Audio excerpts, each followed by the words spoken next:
Hi అండి. Voting ఎలా ఉంది అని చెప్పేసి అందరికీ చాలా ఇంట్రెస్టింగ్‌గా ఉండబోతుంది. మిడ్ వీక్ ఎలిమినేషన్ ఉందా? లేదా? తెలుసుకోవాలనుకుంటున్నారా? మరి తెలుసుకోవాలనుకుంటే ఈసారి పెద్ద వికెట్టే పడిపోతుందని చెప్పేసి అనిపిస్తుందండి. డబుల్ ఎలిమినేషన్ ఉంటే మాత్రం. మరి అన్ని విషయాలు తెలుసుకునే ముందు మీరేం చేయాలి? నా ఛానెల్‌ని ఫస్ట్ టైమ్ చూస్తున్నారంటే సబ్స్క్రైబ్ చేయండి. ఆల్రెడీ సబ్స్క్రైబ్ చేసుకున్న వాళ్ళు థంబ్ అంటే లైక్ చేసి వీడియో మొత్తం చూడండి. చాలా ఇంట్రెస్టింగ్‌గా ఉండబోతుంది. మరి మిడ్ వీక్ ఎలిమినేషన్ ఉందా? లేదా? అంటే ఆల్మోస్ట్ ఆల్ ఉంటుందండి. థర్స్‌డే చేస్తాను mid week elimination. Mid week elimination Thursday అయిపోతే మనకి ఫ్రైడే అయితే టెలికాస్ట్ అవుతుందనమాట. మిడ్ వీక్ ఎలిమినేషన్ అయితే ఎవరు వెళ్ళిపోతారు తెలుసుకోవాలనుందా? మరి ముందుగా సబ్స్క్రైబ్ చేశారా లేదా? సబ్స్క్రైబ్ చేసేసి తర్వాత లైక్ కూడా చేయండి మర్చిపోద్దు. ప్లీజ్ మాటొస్తే అడగాల్సొస్తుంది మర్చిపోతారు కదా సహజంగా అందుకని చెప్పేసి. ఇప్పుడు యాజ్ యూజువల్ ఫస్ట్ ఎవరున్నారు అంటే తనూజాగానే ఉన్నారు. కానీ తనూజాకి ముందు పడినంత ఓటింగ్ మాత్రం పడట్లేదు. కొంచెం తగ్గింది. కానీ ఫస్ట్ ప్లేస్‌లోనే ఉన్నారు తనూజ. తనూజ అయితే సేఫ్ అయిపోతుంది కదా తను. అందరికీ తెలిసిందే అది. మళ్ళీ మనం చెప్పాల్సిన అవసరం లేదు. ఇంకోటి ఈ వీక్ అనేది కళ్యాణ్ అనేది ఓటింగ్‌లో రాకపోవడం వలన మెయిన్ తనకి మైనస్ అయ్యే అవకాశం ఉందా అంటే అవకాశం అయితే ఉందండి. ఎందుకంటే తనూజాకి కొంత ఫ్యాన్ బేస్ అనేది కొంచెం కొంచెం యాడ్ అవుతూ వస్తున్నది. ఇప్పుడు కళ్యాణ్ సడన్‌గా లాస్ట్ వీక్ వస్తే తనకి ఓటింగ్ అయితే పడతది. కానీ ఈ 2 వీక్స్ కూడా వచ్చి ఉంటేనంటే కొత్త కొత్త వాళ్ళు కూడా ఓటింగ్ వేయడం అలవాటు అయిపోయి ఉండేది. ఆహా! కళ్యాణ్ కనిపించాడంటే కళ్యాణ్‌కి ఓటింగ్ ఏసేద్దామని చెప్పేసి అనుకునేవాళ్ళు. ఎందుకంటే 2 వీక్స్‌లోనే కదా తనూజాని దాటి కళ్యాణ్ ముందుకొచ్చాడు.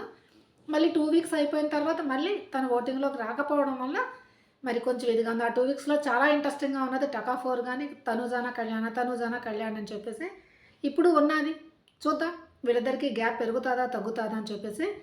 ప్రస్తుతానికైతే తనూజ అయితే టాప్‌లో దూసుకుపోతుందని చెప్పాలి. కానీ ముందైతే ఎంత ఉండేదని తనకి 45, 50% అలా ఉండేది.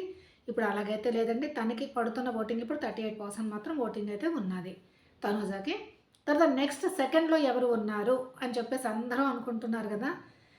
అందరికీ షాక్ ఇచ్చే సంజన గారున్నారు. సంజన గారు ఎందుకున్నారు అనంటే నిన్నటి ఎపిసోడ్ అనేది ఆవిడకి చాలా ప్లస్ అయింది. ముందు కూడాని గొడవలయ్యాయి కదా! రీతుకి తనకి అప్పుడే కొంచెం ఓట్ బ్యాంకింగ్ అనేది సంజన గారికి పెరిగింది. నిన్న నిన్న ఎపిసోడ్‌తో తనకి ఇంకొంచెంగా ఫ్యాన్ ఫాలోయింగ్ పెరిగిందనే చెప్పాలి. తర్వాత ఆవిడ చాలా తెలివిగానే ఆడుతున్నారు. తెలివితో తెలివిగా నిన్న ఇంకా ప్లస్ అయ్యేది ఆవిడకసలు. యాక్చువల్లీ ఇమాన్యుయల్‌ని ఆవిడ రేస్‌లోంచి తప్పిస్తున్నానని చెప్పకుండా ఉండి ఉంటే, ఇమాన్యుయల్ సంజనాకి ఎలాగైనా వేస్తాడు. అప్పుడు ఇంకా సింపతి వర్కౌట్ అయ్యేది సంజన గారు. ఒక్కసారి ఆ ఫ్లిప్ అవ్వడం వల్ల అంటే ఫస్ట్ డెమోన్‌కి అని తర్వాత ఇమాన్యుయల్‌కి అన్నారు కదా! అదొక్కటే ఆవిడ తీసుకోకుండా ఉండి ఉంటే డెసిషను ఇంకా బాగా పెరిగేది ఆవిడకి ఓటింగ్ అనేది. బట్ ఇప్పుడు కూడా ఆవిడ సెకండ్ ప్లేస్‌లో ఉన్నారు. ఓటింగ్ అయితే బాగానే పడుతుంది సంజన గారికి. తర్వాత థర్డ్ ప్లేస్‌లో ఎవరు ఉన్నారు అనంటే సెకండ్ ప్లేస్‌లో ఉన్నది ఇమాన్యుల్. థర్డ్ ప్లేస్‌లో ఉన్నది సంజన గారనమాట. ఇమాన్యుల్ సెకండ్ ప్లేస్‌లో ఉన్నాడు. ఇమాన్యుల్‌కి ఓటింగ్ అయితే పడుతున్నదండి బానే. థర్డ్ ప్లేస్‌లో ఉన్నది సంజన గారైతే థర్డ్ ప్లేస్‌లో ఉన్నారు. నెక్స్ట్ ఫోర్త్ ప్లేస్‌లో ఉన్నది ఎవరు అనంటే డెమోన్ ఉన్నాడు. డీమోను ఓటింగ్ అయితే రీతు వెళ్ళిన తరువాత ఓటింగ్ అయితే పడుతుంది. డీమోన్‌కి అయితే ఓటింగ్ అనేది కొంచెం పుంజుకున్నది బానే పడుతుంది. మరి రీతు ఓట్లు కూడా డీమోన్‌కే పడుతున్నాయేమో అని అనిపిస్తుంది. తర్వాత వెళ్తున్నప్పుడు ఏమన్నాడు? బాధపడ్డాడు. తర్వాత నువ్వే బయటుండి చూసుకోవాలా అన్నాడు కదా! కొంచెం సెల్ఫిషే మన డెమోన్. ఇప్పుడు డెమోన్‌కి అయితే ఓటింగ్స్ అయితే పడుతున్నాయి. మంచి అబ్బాయే. తనకి ఫోర్త్ ప్లేస్‌లో అయితే ఉన్నాడు. ఇంకా ఫిఫ్త్ ప్లేస్‌లో ఉన్నది ఎవరు అనంటే భరణి గారు ఉన్నారండి ఫిఫ్త్ ప్లేస్‌లోనే. భరణి గారికి కిందటి వీక్ అనేది బానే పడింది. ఎందుకంటే ఆ వీక్ అతను చాలా బాగా ఆడారు కదా గేమ్స్ అవి. అందువల్ల అప్పుడు పెరిగింది ఓటింగ్. మళ్ళీ తర్వాత గ్రాడ్యువల్‌గా కొంచెం కొంచెం తగ్గుతూ వచ్చింది భరణి గారికైతే. ఇప్పుడైతే ఫిఫ్త్ ప్లేస్‌లో ఉన్నది. ఇంకా సిక్స్త్ ప్లేస్‌లో ఉన్నది ఎవరు అనంటే సుమన్ శెట్టి గారైతే ఉన్నారు సిక్స్త్ ప్లేస్‌లో. సుమన్ శెట్టి గారికి ఈ వీక్ అనేది పర్వాలేదు బానే ఉంది. కానీ కిందటి వీకే ఎలిమినేట్ అయిపోవాల్సింది. రీతు ఉండి సుమన్ శెట్టి ఎలిమినేట్ అయిపోతే ఇప్పుడు హౌస్ పరిస్థితి అనేది ఇంకొకలా ఉండేది నిజంగానే. ఎన్నో గొడవలు పెట్టుకునేది రీతు అయితే. మరి రీతు లేకపోవడం వల్ల సుమన్ శెట్టి కామ్ గోయింగ్ కదా! అతను అసలు ఉన్నాడో లేదో తెలీదు. ఎందుకు అసలు హాయిగా సోఫాలో కాలు మీద కాలేసుకొని కూర్చుంటాడు. అంతే. తర్వాత ఎవరిని తీసేయాలి పక్క వాళ్ళు ఎవరైనా చెప్పారు ఇమాన్యుల్ తీసేయంటే లేచి స్టాచ్యూలో నుంచి ఇమాన్యుల్ అని చెప్తాడంతే.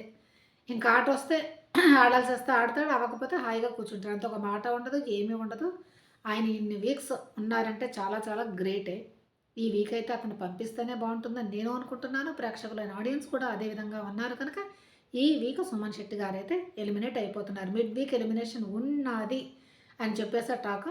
మిడ్ వీక్ ఎలిమినేషన్ ఉంటే సుమన్ శెట్టి గారు వెళ్ళిపోతారు. తరువాత వీక్ కొంచెం పెద్ద వికెట్టే పడుతుందని చెప్పేసి అనిపిస్తుంది. భరణి గారు లేకపోతే డీమోన్ ఇద్దరిలో ఎవరైనా ఒకళ్ళు వెళ్ళిపోవచ్చు. లేకపోతే సంజన గారిని ఎలాగైనా బిగ్ బాస్ టార్గెట్ చేస్తున్నారు కనుక ఆవిడ కొంచెం అటు ఇటు తేడా ఉంటే సంజనానైనా పంపించేయవచ్చు. వీళ్ళ ముగ్గురులోనే ఎవరైనా వెళ్ళిపోయే అవకాశం అయితే ఉంది.